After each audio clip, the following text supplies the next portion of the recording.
xong đường này. Em quay xong gửi về Trung ương nhá. Ai chụp xấu quá.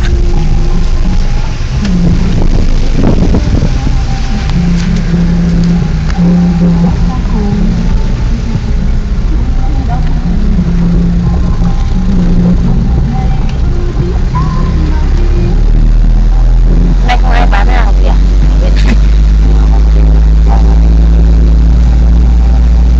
Đẹp này, cảnh đẹp này.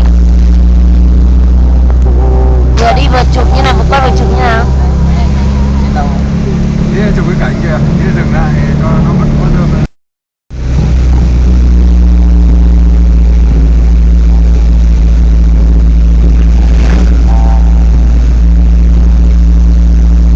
Phải dừng à? Không, không phải dừng đâu.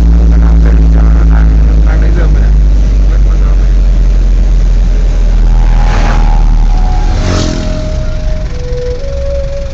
Đấy.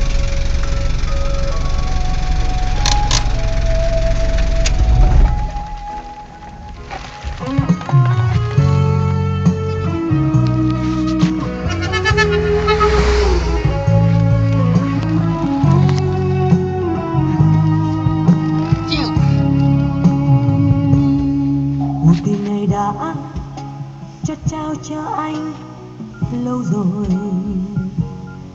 Cuộc tình này mãi khắc sâu trong em như ngày mình bên nhau. Tôi Ăn như nào? anh ơi, bên Như nào? cuộc tình